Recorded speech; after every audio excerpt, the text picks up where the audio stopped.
कट्टर शिपाई मी, कट्टर शिपाई मी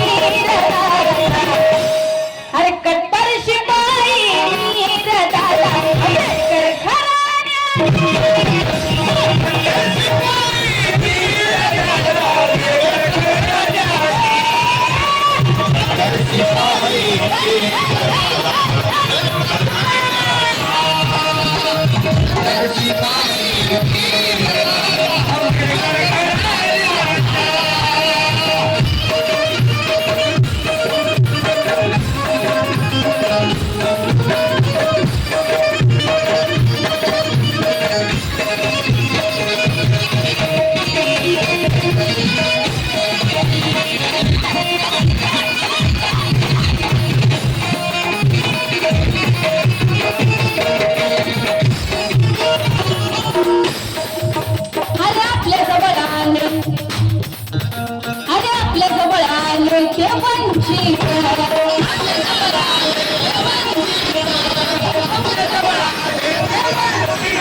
बाबासाहेबांच्या रक्ताशी एक निष्ठा आहे ते आपले आहे.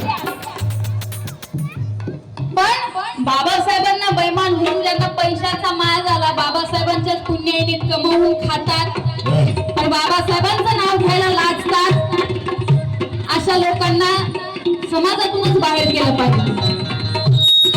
ज्या लोकांना बाबासाहेबांचं नाव घ्यायला लाज वाटते, ज्या लोकांना हे सांगायला लाज वाटते की नाही आम्ही इकडे जात नाही तिकडे जात नाही, आम्ही बाबासाहेबांचं एवढं काही, ज्या लोकांना बाबासाहेबांचं नाव घ्यायला आवडत नाही किंवा ज्यांना लाज वाटते, ज्यांचा आवाज कमी होतो, त्यांना समाजातूनच बाहेर काढलं पाहिजे. मग त्यांना बाबासाहेबांची आणि या समाजाची व्हॅल्यू कळेल. करून बघा, समाजातून बाजूला टाका, तेव्हा समाजाची, बाबासाहेबाची, बाबासाहेबाच्या रक्ताची त्यांना कदर कळेल. कशी माहिती आहे का, एकदा काय झालंय का, जहाजीमध्ये प्रवासी प्रवास करत असताना प्रत्येकाजवळ काही ना काहीतरी सामान होतं आणि काही प्रवासी होते, एका प्रवासाकडं मांजर होतं, एका प्रवासाकडं कुत्र्याचं पिल्लू होतं आणि एका माणसाकडं डुकराचं पिल्लू होतं. मग काय झालं, ते कुत्र्याचं पिल्लू डुकराचं पिल्लू एवढा धिंगाणा करू लागले त्या नावेमध्ये, एवढा धिंगाणा करू लागले, अक्षरशः ते नाव डुबण्याचा आता बुडल का काय असा एवढा धिंगाणा करत होते, इकडं पळ तिकडं पळ तिकडं पळ. मग प्रवासी सगळे परेशान झाले, म्हणे काय करावं ह्या दोघांचं, काय करायचं. तेव्हा तिथे बसलेला एक माणूस होता, त्याच्या लक्षात आलं. त्यानं म्हणला, म्हण मी ह्या दोघांनाही शांत बसवू शकतो, ह्यांना माझ्या हातात द्या. तेव्हा ते म्हणले, म्हण बसवा शांत. कसं बसवता. त्यानं कुत्र्याला उचललं आणि समुद्रात फेकून दिला. कुत्र्याला थोड्या वेळ पवलं त्याला मजा वाटू लागली पाण्यात पोहायला, पण जशी जशी नाव पुढे जात आहे आणि त्याचा वेग कमी होता हे त्याला दिसलं, तेव्हा ते ओरडू लागलं, घाबरू लागलं, घ्या म्हणून त्याच्या भाषेत बोलत होतं. तेव्हा नावेतल्या माणसाने सांगितलं की आता त्याला मधी घेते, घाबरलंय. कुत्र्याला घेतलं मधी, डुकराचं पिल्लू तर अजून जास्त उड्या मारलं, घ्या म्हणलं ह्याला धरण फेका बाहेर म्हणला.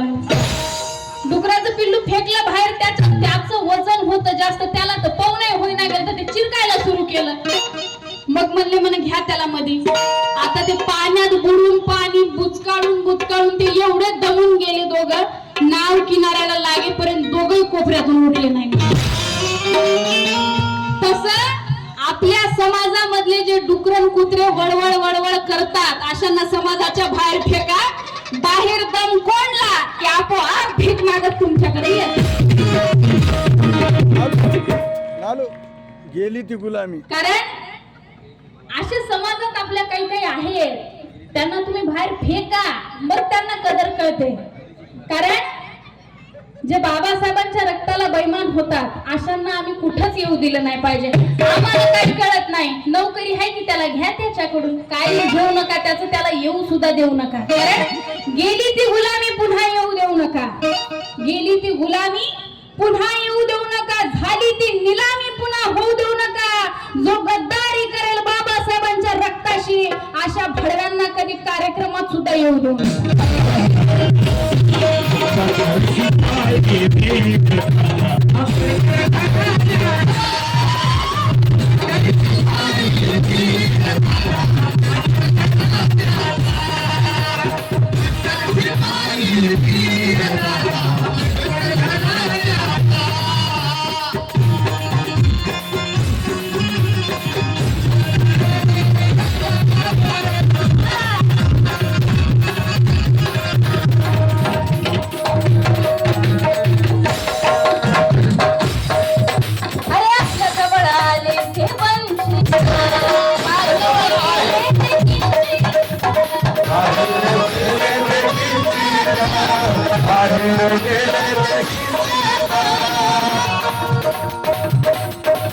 नाव घेणार मी नाही घेणार मी नाव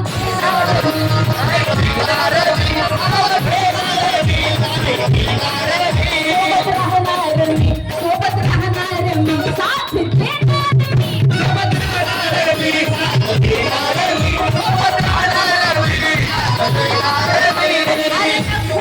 मला सल्ला दुनिया दीडशाण्याचा दादा थोडा ऐकू द्या कमी म्हणलं तुम्ही सगळं अरे नको आम्हाला सल्ला दुनिया दीडशाण्याचा काही दिवस अपयश येते पण जो माणूस संघर्ष करतो तेव्हा त्याच्या वाटेमध्ये अपयश आणि यश हे दोन्ही गोष्टी येत जात असतात आता अगोदरचा तुम्ही काळ बघितला तर बाबासाहेबांच्या कुठं कुठं क्वचित ठिकाणी सीट यायच्या किंवा यायच्याच नाही तेव्हा लोकांच्या चर्चा चालायच्या बाळासाहेबाचं हे बरोबर नव्हतं असं करावं काय कुठं यांचे निर्णय चुकायलेत बघा अरे ते बाळासाहेब आंबेडकर आहेत तुझ्या शेजारचा दिसला काय तुला बाळासाहेबांचं चुकते बघ बाळासाहेबांना असं करायला नाही पाहिजे बाळासाहेबांना तस करायला नाही पाहिजे तुला शान आहेस त्यांच्या बाबासाहेबांचं रक्त ते त्यांच्या समोर देशाचा पंतप्रधान बोलू शकत नाही पंतप्रधानाला जो माणूस शिव्या घालू शकतो त्याचा निर्णय चुकलाय म्हणून हे दीडशाने बोलतात ज्यांना काहीच अक्कल नाही कारण बाबासाहेबांचा